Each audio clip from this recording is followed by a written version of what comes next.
Olá! A aula de hoje vai ser sobre enxertos. Para começar, um enxerto consiste na transferência de um tecido de determinada área do corpo para outra região. A área que vai doar o enxerto é conhecida como área doadora, enquanto que a área de destino é a área receptora. É importante ressaltar que nos enxertos o tecido transferido não leva consigo a sua vascularização original. Isso vai depender dos vasos da área receptora. Para falar sobre enxerto, é importante revisar um pouquinho a estrutura da pele. A pele, então, é constituída pela epiderme e pela derme. A epiderme é um tecido epitelial e a derme um tecido conjuntivo. A pele está em continuidade com a hipoderme, que é um tecido adiposo subcutâneo, que não faz parte da pele.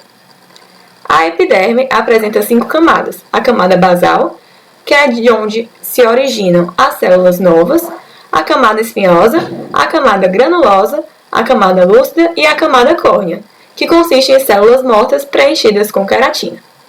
Já a derme apresenta 2 camadas, a papilar, mais superficial, e a reticular, mais profunda, e é a derme que vai oferecer suporte e nutrir a epiderme. Os enxertos de pele estão indicados para cobertura de feridas agudas, como no caso de queimaduras, por exemplo, feridas com escassez de tecidos adjacentes em que não é possível fazer uma sutura, fechamento de áreas doadoras de retalho e situações de alto risco para complicações em caso de cirurgias mais longas, como as cirurgias necessárias para retalhos, por exemplo. Além disso, é importante destacar que a ferida onde será feita a enxertia deve estar livre de infecção e de fragmentos interpostos, então é preciso ser feita uma limpeza daquela região antes de realizar esse procedimento. O ideal é que a área doadora esteja em posição simétrica com a receptora para um melhor resultado estético, e também é importante levar em consideração as linhas de Langer no ato da realização de uma incisão para doar uma região de pele para fazer um enxerto. Isso porque essas linhas são conhecidas como para ter um melhor resultado estético final após as incisões. Os enxertos podem ser classificados quanto à sua origem em autoenxertos, que são aqueles retirados do próprio receptor, isoenxertos, que são entre indivíduos geneticamente idênticos, homoenxertos, que são entre diferentes membros da mesma espécie e linhagem, como irmãos, por exemplo, aloenxertos, que são entre diferentes membros da mesma espécie e de linhagens diferentes, sendo que esses dois últimos, o homoenxertos e os aloenxertos, podem funcionar como curativos biológicos ou como uma matriz dérmica, que pode servir como suporte para a transferência de uma epiderme posterior.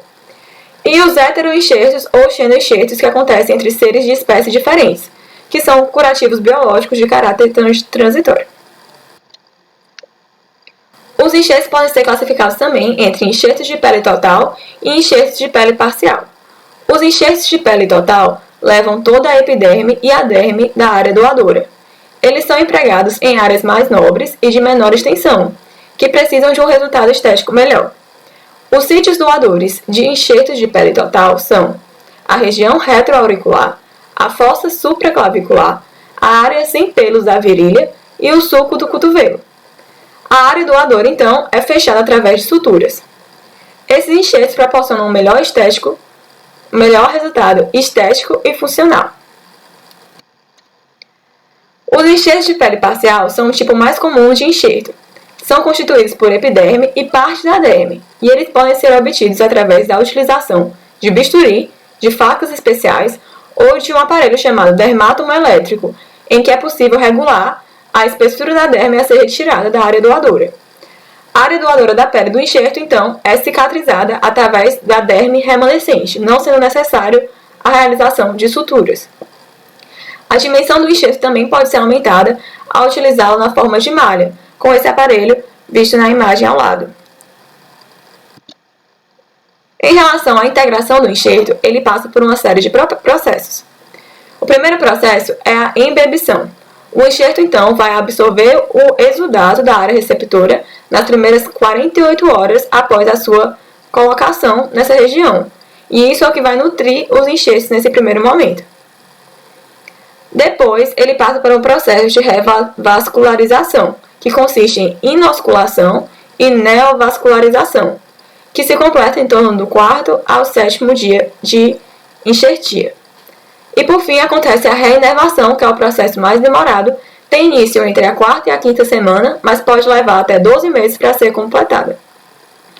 A organização tecidual acontece imediatamente após a enxertia, a partir da camada de fibrina da área receptora. Essa camada, então, é substituída por fibroblastos após 7 dias, e os enxertos passam a estar firmemente aderidos à área receptora após 10 a 14 dias. O sucesso do enxerto depende de vários fatores, sendo um deles a área receptora de boa vascularização, a ausência de tecidos desvitalizados, o enxerto ser mantido imobilizado e ser feita uma moderada compressão por 4 a 5 dias. Já os fatores de insucesso do enxerto, entre os fatores de insucesso do enxerto estão o cisalhamento ou movimento no leito, formação local de hematoma ou infecção, pouca qualidade do leito receptor e características do enxerto propriamente dito, como a sua extensão, por exemplo, que pode dificultar um pouco esse procedimento ser feito com sucesso. Um coxim ou um curativo do tipo Brown, deixado no local por 4 a 5 dias, melhora a sobrevivência do enxerto. Outro processo importante a ser levado em consideração é a contração do enxerto. Existem 2 tipos de contração, a primária e a secundária. A contração primária ocorre logo após a retirada do enxerto da área doadora, e ela depende das fibras elásticas da derme. Já que os enxertos de pele total possuem uma maior quantidade de derme, então eles irão sofrer uma maior contração primária. Já a contração secundária ocorre na integração do enxerto, e ela vai depender dos miofibroblastos da área receptora. Como os enxertos de pele parcial são mais fininhos, eles estão mais sujeitos às condições da área receptora. Assim, a contração secundária é maior nos enxertos de pele parcial. Portanto, áreas receptoras que exigem um melhor resultado estético, o ideal é que se use um enxerto de pele total, assim como áreas de dobras e articulações. Aqui estão as referências usadas nessa aula e espero que tenha ajudado. Obrigada!